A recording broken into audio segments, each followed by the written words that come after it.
আসসালামু আলাইকুম রহমতুল্লাহ বরকাত। আলহামদুলিল্লাহ রবিল আলমিন ওসলাত ওসালাম আল্লাহ সঈদুল মুরসালিন নবীনা মোহাম্মদ ওয়ালা আলহি ওসাহবি আজমাইন ওমান তাবিআহুম বিইহসান ইলা ইয়াউমিদ্দিন আম্মা বাদ ফাউযু বিল্লাহি মিনাশ শাইতানির রাজিম বিসমিল্লাহির রহমানির রহিম তাবারাকাল্লাযী বিয়াদিহিল মুলকু ওয়া হুয়া আলা কুল্লি শাইইন কাদির আল্লাযী খালাকাল মাউতা ওয়াল হায়াতা লিয়াবলুয়াকুম আইয়ুকুম আহসানু আমালা ওয়া হুয়াল আজিজুল গফুর। আমরা তাফসীর করব সূরাতুল মুলকের। আর নাম হচ্ছে সূরাতুল মুলক, কারণ এই সূরার প্রথম আয়াতে তাবারাকাল্লাযী বিয়াদিহিল মুলক, আল মুলক রাজত্ব, এই শব্দটি উল্লেখিত হয়েছে। আর এই সূরায় 30টি আয়াত রয়েছে। এই সূরা নবী করিম সাল্লাল্লাহু আলাইহি সাল্লামের মক্কি জীবনে নাযিল হয়েছে। আর এই সূরার বেশ কিছু ফজিলতে সহিহ হাদিসও রয়েছে। এই সূরার নাম যেমন সূরাতুল মুলক, তেমনই একটি হাদিস জানা যায় যা সহিহ, যে এর নাম হচ্ছে আল মুনজিয়া বা ওয়াকিয়া, রক্ষাকারী। রক্ষাকারী মানে কবর আযাব থেকে রক্ষা করবে নিয়মিত এটা পাঠ করলে। এবং পাঠ করা শুধু মন্ত্রের মতন পাঠ করার উদ্দেশ্য হচ্ছে যাতে করে আপনি সেটা অনুধাবন করেন যে আপনি কি পাঠ করছেন, যাতে করে আপনার ইমানে অগ্রগতি হয়। আর এছাড়াও ফজিলতের একটি হাদিস রয়েছে যে এই সূরা এমন একটি সূরা আমার উপর নাযিল হয়েছে যাতে 30টি আয়াত রয়েছে। ইহা সালাসুনা আয়াত, 30টি আয়াত রয়েছে। আর যে তেলাওয়াত করে তার জন্য এই সূরাটি শাফাআত করে, সুপারিশ করবে। আর এক হাদিস রয়েছে জান্নাতে নিয়ে যাবে। এই হাদিসগুলি সহিহ। বেশ কিছু সূরা রয়েছে যে সূরাগুলির ফজিলতে অধিকাংশ হাদিস জয়ীফ জাল। আর আমাদের সমাজে যা ছড়িয়ে আছে অধিকাংশ ক্ষেত্রে এইরকম অবস্থা, জয়ীফ জাল বেশি ছড়িয়ে আছে। এই জন্য আমরা যেটা সহি শুদ্ধ হবে সেটাই বলবো, আলোচনা করব। আর যেগুলো জয়ীফ জাল সেগুলি সতর্ক করার উদ্দেশ্যে হয়তো বলবো, অথবা সেগুলিকে উপেক্ষা করব। আল্লাহ পাক ইরশাদ করেছেন তাবারাকাল্লাযী বিয়াদিহিল মুলকু ওয়া হুয়া আলা কুল্লি শাইইন কাদির। বরকতময় সেই সত্তা, বরকতময় তার মানেই তিনি মহান, তিনি শ্রেষ্ঠ। এবং বরকত প্রত্যেক মুসলিমই বুঝে যে তার পক্ষ থেকে কল্যাণময়, তার পক্ষ থেকে কল্যাণ আসে, সার্বিক কল্যাণ ইত্যাদি। আল্লাহ পাকের সত্তা বরকতের আধার। আল্লাহ পাক কোরআনে এখানে বহু আয়াতে এই বাক্যটি তার ক্ষেত্রে উল্লেখ করেছেন। তাবারাকাল্লাযী বিয়াদিহিল মুলক, এখানে আল্লাহ বলছেন বরকতময় সেই সত্তা যার হাতে আসমান জমিন আর সব কিছুর রাজত্ব রয়েছে। বরকতময় সেই সত্তা যার হাতে সর্বময় কর্তৃত্ব ও রাজত্ব রয়েছে। ওয়াহু আলা কুল্লি শাইইন কাদির, এবং তিনি সব কিছুর ওপর বড় ক্ষমতাবান। আল্লাযী খালাকাল মাউতা ওয়াল হায়াত, সেই সত্তা আল্লাহ এবং বরকতময় যিনি মৃত্যু এবং জীবনকে সৃষ্টি করেছেন, হায়াত এবং মওতকে সৃষ্টি করেছেন। কি জন্য আল্লাহ পাক সৃষ্টি করেছেন? যে একজন মানুষ পৃথিবীতে ভূমিষ্ঠ হয়, জন্ম নেই, আবার দুনিয়া থেকে বিদায় নেই, মৃত্যু হয়। এটা কেন আল্লাহ পাক কেন সৃষ্টি করেছেন মানুষ? আল্লাহ বলছেন লিয়াবলুয়াকুম, হে মানব জাতি, তোমাদেরকে পরীক্ষা করার উদ্দেশ্যে। আইয়ুকুম আহসানু আমালা, যে তোমাদের মধ্যে কে সর্বাধিক ভালো কাজ করে আসে, সবচাইতে ভালো কাজ তোমাদের মধ্যে কে করে আসতে পারে। তাহলে আল্লাহ পাক এই যে হায়াত, অর্থাৎ আপনি জন্মিলেন, আর মৌত, আপনি এইখান থেকে দুনিয়া আসলেন আর বিদায় হয়ে গেলেন, এই সময়টা কেন আল্লাহ দিয়েছেন আপনাকে আমাকে, মানুষকে, যাতে করে আল্লাহ পরীক্ষা করেন প্রত্যেককে যে কে ভালো কাজগুলি করে আসছে, আর কে কত ভালো কাজ করে আসছে, আর কে মন্দ কাজ করে আসছে। যদি ভালো কাজ করে আসে, আর এটাই আল্লাহ পাক রব্বুল আলামিন কামনা করেন বান্দার কাছ থেকে, আল্লাহর ক্ষেত্রে, মানুষের ক্ষেত্রেও, আল্লাহর হকের ক্ষেত্রেও আর মানুষের অধিকার প্রাপ্যের ক্ষেত্রেও, কে কত ভালো কাজ করে আসতে পারে। যদি ভালো কাজ করে আসেন তো আল্লাহ পাক জান্নাত তৈরি করে রেখেছেন প্রতিদানের দিবসে। আর যদি মন্দ কাজ যে লিপ্ত থেকে আসেন তাহলে আল্লাহ পাক জাহান্নাম তৈরি করে রেখেছেন। আল্লাহ পাক এখানে লক্ষণীয় বিষয় এই আয়াতে যে আল্লাহ বলেছেন কে কত ভালো কাজ করে আসে। তাহলে বোঝা গেল যে কাজের কোয়ালিটি ভালো হইতে হবে, তাহলে ভালো হবে। যে কোনো জিনিস দুনিয়ায় যা তৈরি হয়, কোয়ালিটি ভালো হইলে তার মূল্য আছে এবং তার চাহিদা আছে বাজারে। এই জন্য যে কোনো কোম্পানি যা প্রোডাকশান করে কোয়ালিটি ভালো করার চেষ্টা করে, কোয়ালিটি কন্ট্রোল থাকে। কোয়ালিটি যদি ভালো হয় তাহলে সেটা গ্রহণযোগ্য। কোয়ালিটি ইমান আমলের ভালো হওয়ার জন্য দুটো শর্ত রয়েছে। এক, আল্লাহর জন্য হইতে হবে। যে কোনো কাজ করবেন এক আল্লাহর জন্য হইতে হবে। ছোট শিরক বড় শিরক যেন না থাকে, আল্লাহ ছাড়া অন্যের জন্য না হয়, আর লোক দেখানো না হয়, লোকের কাছে খ্যাতির জন্য না হয়, কারো ভয়ে না হয়। আর দ্বিতীয় শর্ত হচ্ছে একমাত্র রাসূলুল্লাহ সাল্লাল্লাহু আলাইহি সাল্লাম আদর্শ অনুযায়ী হইতে হবে, সুন্নাত মোতাবেক হইতে হবে। নবীর থেকে এই রকম এবাদত, এই রকম নামাজ, এই রকম দোয়া, এই রকম জিকির, এই রকম রোজা ইত্যাদি ইত্যাদি, এই রকম উৎসব প্রমাণিত কিনা জীবনে প্রত্যেকটা ক্ষেত্রে দেখতে হবে। এই দুটো শর্ত যদি থাকে তাহলে আমলের কোয়ালিটি ভালো হবে, আহসান আমল হবে। আল্লাহর কাছে বেশি আমল প্রাধান্যযোগ্য নয়, যে বেশি বেশি আমল আল্লাহ চাইছেন এমন না। আপনি ফরজ আদায় করেন আর হারাম কাবিরা থেকে বাঁচেন, তারপরে আপনি পাশ করেছেন, এখন বুঝতে পারছেন আমি এখন পাশের এতে এসেছি। কিন্তু একজন জ্ঞানী মানুষ শুধু পাশ করে থাকতে চায় না, তার স্কুল মাদ্রাসা শুধু পাশ করতো না, ফার্স্ট ডিভিশন হওয়ার চেষ্টা করতো, এক্সেলেন্ট হওয়ার চেষ্টা করতো। সুতরাং তার জন্য চেষ্টা করতো এক্সেলেন্ট মুসলিম হন আপনি, চমৎকার মুসলিম হন আপনি। এটার জন্য আপনার আমলকে সুন্দর করার জন্য সুন্নাত, মুস্তাহাব, নফল বাড়াবেন, আপনি হারাম নাজাইজ থেকে বাঁচবেন। যদি আল্লাহর কাছে বেশি আমল বেশি প্রাধান্যযোগ্য হইতো তাহলে আল্লাহ বলতেন আইয়কুম আকসারু আমালা, কে বেশি কাজ করে এসছে, কে বেশি নামাজ পড়ে এসছে। আল্লাহ কথা বলেন যে এর সাথে 17 রাকাত নামাজ পড়ো, এশার নামাজই 17 বাড়িয়ে দিলেন। আল্লাহ এটা চান না, আল্লাহ কোয়ালিটি চান যে রাসূল কতটা পড়েছে সাল্লাল্লাহু আলাইহি ওয়াসাল্লাম। এটা বুঝে নিলে সুন্নত আর বিদাত, বিদাতি ভাই অনেক বেশি হয়তো আমল করে কিন্তু কোনোটাই তো কবুল হয় না, কারণ কোয়ালিটি ভালো নেই, কোয়ালিটি ভালো নেই। যারা শিরক করে, শিরকি জীবন করে, আল্লাহর কাছেও চাই আর ও মাজারেও চাই, আমল হয়তো অনেক বেশি করে, জিকির আজকার অনেক বেশি করে, কিন্তু বিদাতি জিকির আর নামাজের সাথে সাথে আবার শিরিকও করে ফেলে, তাবিজ বেঁধে আছে। সুতরাং কোয়ালিটি ভালো নেই, তৌহিদ নেই অথবা সুন্নত নেই। কোয়ালিটি ভালো করতে হলে তৌহিদ সুন্নত দুটো থাকা আবশ্যক।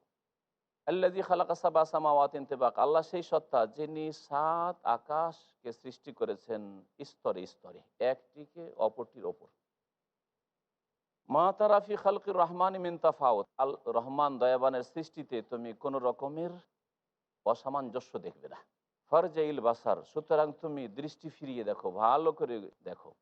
হাল তারা মিন ফুতুর, আল্লাহ পাকের সৃষ্টিতে আকাশে কোনো রকমের দোষ ত্রুটি দেখছো, কোনো ফাটল দেখতে পাচ্ছ, মেরামত করার প্রয়োজন হচ্ছে? কোনো মানুষের কোনো কিছু তৈরিতে আরে 100 বছরের মধ্যে তো মেরামত করা লাগে, আর হাজার হাজার বছরের আল্লাহ পাকের আসমান, কতদিনের কোনো মেরামত করা লাগছে? কোনো জায়গা থেকে ভেঙে পড়ে গেল। সোম্মার জেইল বাসার, অথবা আবার তোমার দৃষ্টি ফিরিয়ে দেখো, গভীরভাবে চিন্তা করে দেখো। কাররাতাইন, 2বার করে মানে আবার, বরং বারবার, একবার দেখলে আবার বারবার করে দেখো। ইয়ান কালিবি এলাইকাল বাসর খাস, আকাশের দিকে বারবার করে চেয়ে দেখো আর চিন্তা করতে থাকো আল্লাহ আকবার, এই বিশাল আকাশ, আর তাও নাস্তিক বলে প্রাকৃতিক তৈরি হয়ে গেছে, এই আকাশ বানানোওয়ালা নেই। আর আমার কোড়ে ঘরটা এমনিতেও তৈরি হলো না, প্রাকৃতিক তৈরি হলো, সেটাও তৈরি করা লাগলো আমার। আমার পানির ব্যবস্থা হলো না যতক্ষণ পর্যন্ত আমি নলকূপ না গাড়লাম। আল্লাহ পাক বলছেন যে বারবার করে তুমি দেখো, ইয়ান কালিব এলাইকাল বাসার খাসিয়া, বারবার করে আকাশের দিকে তাকাতে গেলে তোমার দৃষ্টি ক্লান্ত হয়ে পড়বে আর শ্রান্ত হয়ে পড়বে, হাসির, আর ব্যর্থ হয়ে ফিরে আসবে, ব্যর্থ হয়ে ফিরে আসবে, কোনো ফাটল কোনো ত্রুটি দেখতে পাবে না।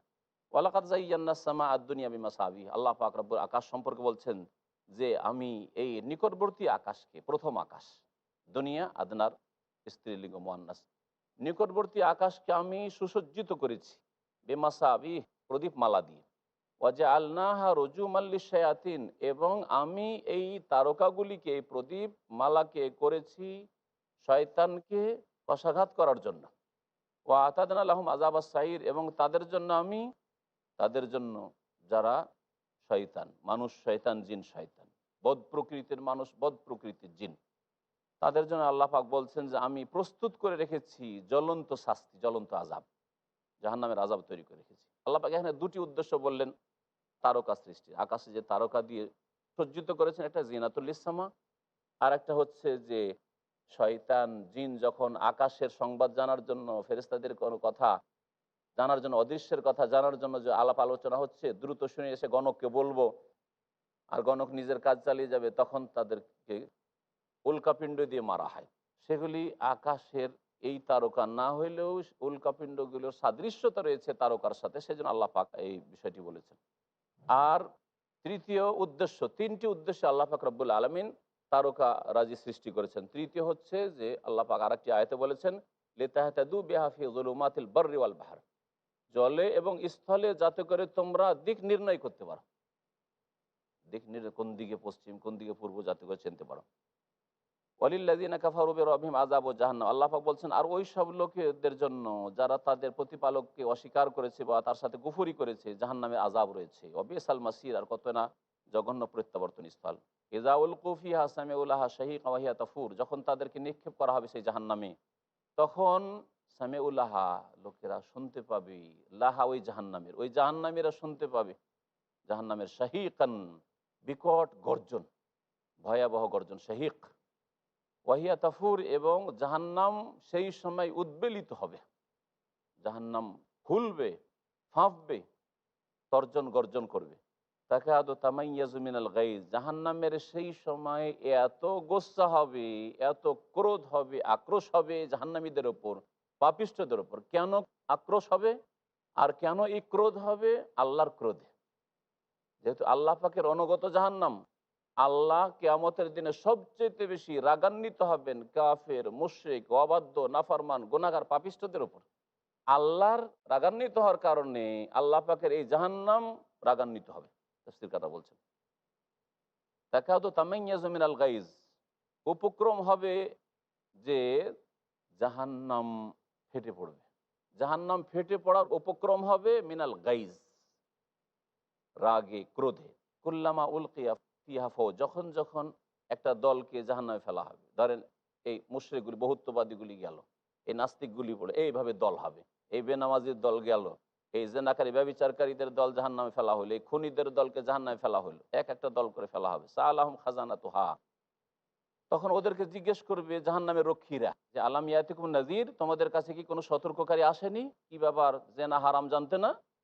খুন করা হারাম অন্যায়ভাবে জানতে না? শিরক করা সবচেয়ে বড় অপরাধ জানতে না? আল্লাহ আছেন এই কথা কেউ বলেন তোমাদেরকে? আলাম ইয়াতিকুম নাযীর, কেউ সতর্ক করার জন্য আসেনি? এখানে অল্প সময় বিরতি দিয়ে আমরা আমাদের তাফসীরের দিকে।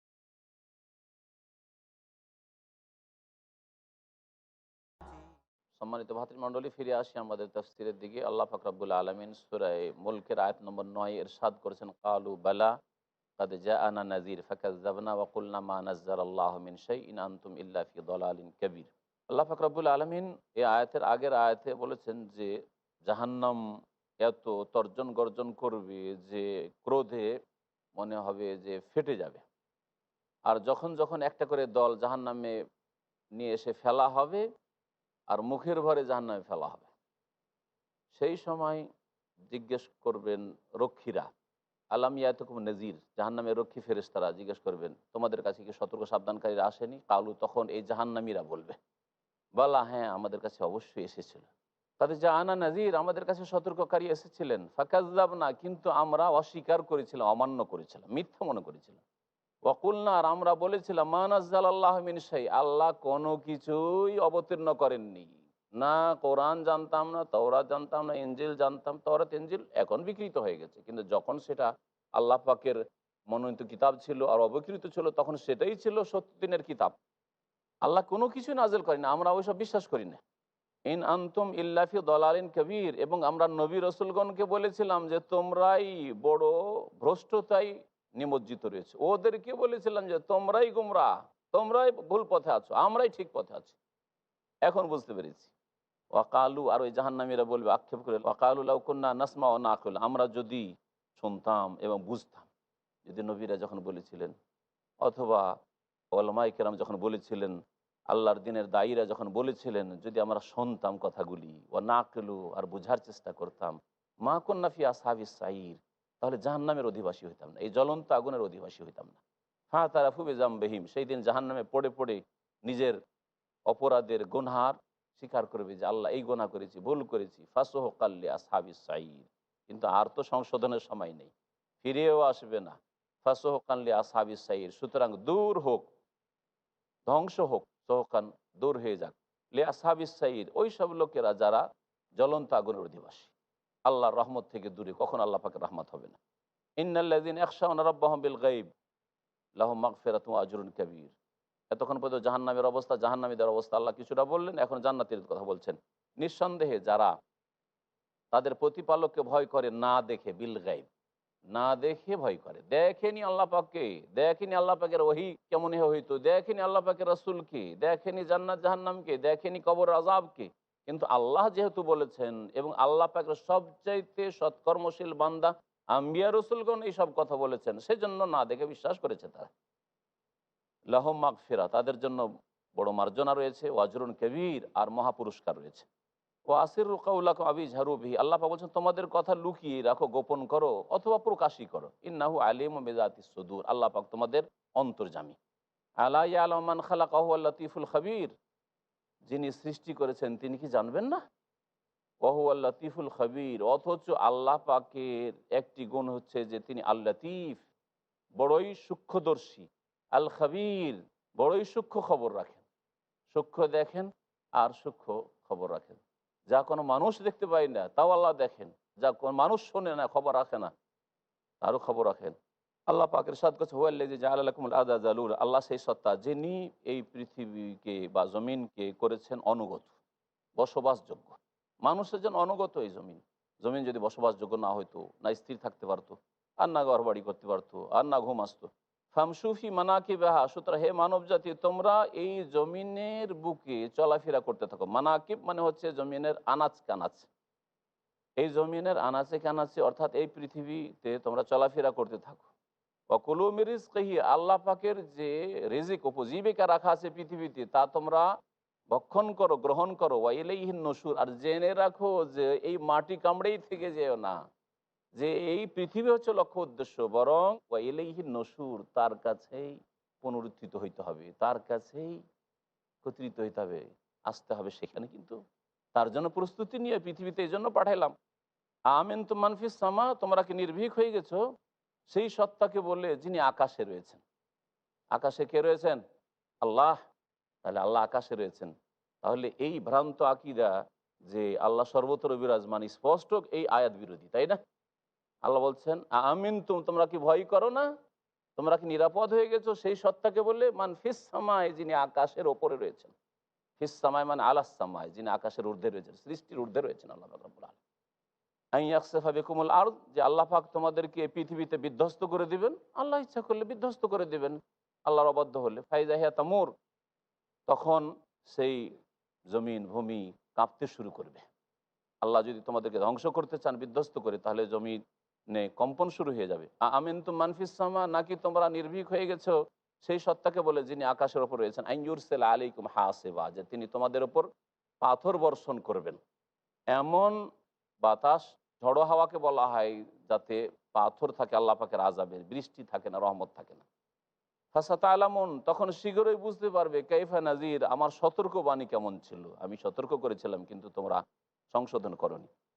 ওয়ালাকাদ কাযযাবাল্লাযীনা মিন ক্বাবলিহিম ফাকাইফা কানা নাকির, আর নিঃসন্দেহে ওই সব লোকেরা যারা এদের পূর্বে ছিল, অর্থাৎ এই কোরাইশ আরব মুশরিকদের পূর্বে, যাদেরকে হেদায়েতের জন্য রাসূলুল্লাহ সাল্লাল্লাহু আলাইহি সাল্লামকে তাদের কাছে প্রথমে পাঠানো হয়েছিল। সুতরাং তাদের দায়িত্ব বেশি যে তারা ঈমান নিয়ে আসবে, ইসলাম গ্রহণ করবে, তার আল্লাহর দ্বীনের সাথ দেবে, রাসূলুল্লাহ সাল্লাল্লাহু আলাইহি ওয়াসাল্লাম সাথ দেবে। এজন্য বারবার করে তাদের কথা বলা হয়েছে, সরাসরি আর প্রত্যক্ষভাবে কিয়ামত পর্যন্ত যত মানুষ আসবে সকলকে বলা হয়েছে প্রত্যেকটি আয়াতে। ওয়ালাকাদ কাযযাবাল্লাযীনা মিন ক্বাবলিহিম, এদের পূর্বে যেসব লোকেরা ছিল তারা মিথ্যা মনে করেছিল, অস্বীকার করেছিল। ফাকাইফা কানা নাকির, তখন আমার শাস্তি কেমন ছিল। জানো কি মানব জাতির ইতিহাস, যে যুগে যুগে আমি মানব জাতি কীভাবে ধ্বংস করেছি। আওয়ালাম ইয়ারাউ ইলা তায়রি ফাওকাহুম সাফাত ওয়া ইয়াকবিযন মা ইউমসিকুহুন্না ইল্লার রহমান ইন্নাহু বিকুল্লি শাইইন বাসীর। এখান থেকে আল্লাহ পাক রব্বুল আলামিন বেশ কিছু তার ক্ষমতার বহিঃপ্রকাশ, যা পৃথিবীতে আল্লাহ পাকের সৃষ্টিতে, আল্লাহ পাকের কাজে আমরা দেখতে পাই, তা বর্ণনা করছেন। তার একটি হচ্ছে পাখির উড়ান। এই যে পাখি আকাশে উড়তে থাকে, উড়ছে, আবার পাখা মেলে দেয়, আবার পাখা বা ডানাকে গুটিয়ে নেই, তারপরে তো আছাড় খেয়ে পড়ে না। এই খোলা আকাশে কোন শক্তি এই পাখিকে ওড়ার শক্তি দিয়েছে আর পাখিকে ধারণ করে রেখেছে পড়ে যাওয়া থেকে বা ধ্বংস হওয়া থেকে। এতেই যদি আল্লাহ পাকের বড় মহান কুদরতের বহিঃপ্রকাশ থাকে, তো আজকে এরোপ্লেনের যুগে একটুকু চিন্তা করে না যে এত ভারী একটি বাহন, আর তাতে কত মানুষ চাপে, কত মাল সামান, আর এই নিয়ে আকাশ পথ দিয়ে উড়ে যাচ্ছে, সারাদিন ধরে উড়তে আছে পূর্ব দিক থেকে পশ্চিমে, সুবহানাল্লাহ, 12 ঘন্টা 14 ঘন্টা একটানা উড়তে আছে। এগুলো থেকে শিক্ষণীয় বিষয় নেই না? এতে কি শিক্ষণীয় বিষয় নেই? অবশ্যই শিক্ষণীয় বিষয় আছে, কিন্তু জ্ঞানীদের জন্য, যাদের জ্ঞান চক্ষু খোলা আছে। আর যারা অন্ধ, যাদের জ্ঞান চক্ষুকে বন্ধ করে নিয়েছে, তারা এই আকাশপথে উড়ার সময় পাপে লিপ্ত রয়েছে। আল্লাহ পাক মানব জাতিকে বুঝার তৌফিক দান করেন। আল্লাহ পাক ইরশাদ করেছেন, আওয়ালাম ইয়ারাউ ইলা তাইর, তারা কি গভীরভাবে চিন্তা করে দেখে না? দেখে না, চোখে দেখা শুধু নয়, চোখেও দেখা আর অন্তর্দৃষ্টিতে দেখে। কারণ চোখে দেখলেন আর আপনি উপেক্ষা করলেন, রাত দিন তো হাজার হাজার পাখি দেখছেন, কিন্তু কখনো তো শিক্ষা নিলেন না, তো এই দেখাতে তো কোনো লাভ নেই। তাহলে যেমন চোখ দিয়ে দেখবেন, চোখকে বলবেন যে ওটাকে আমার অন্তরে, হৃদয়ে নামা, আমার ব্রেনে ঢুকা, যে এর থেকে আমি কি শিখলাম। এটা হচ্ছে অন্তর্চক্ষু দিয়ে দেখা। আওয়ালাম এরাও এলাত তাইর, তারা কি দেখে না, এলাত তাইর পাখিকুলের দিকে, ফাওকাহুম তাদের ওপরে, সাফাতিন সারিবদ্ধভাবে একসাথে হাজার হাজার পাখি উড়ছে দল বেঁধে, সাফাতিন ডানা মেলে উঠছে, ওয়াকবিজনা আর ডানাগুলিকে গুটিয়েও নিচ্ছে, ওয়াকবিজনা এই পাখিরা ডানা গুটিয়েও নিচ্ছে, মায়ুম সে কহন না ইল্লা রহমান, এদেরকে দয়াবান আল্লাহ পাক ছাড়া আর কে ধরে রাখতে পারে, কে রক্ষা করতে পারে।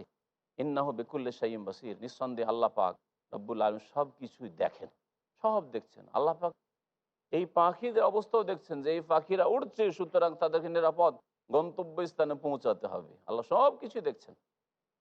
আম্মান হাযাল্লাযী হুয়া জুনদুন লাকুম ইয়ানসুরুকুম মিন দুনির রহমান ইনিল কাফিরুনা ইল্লা ফি গুরুর।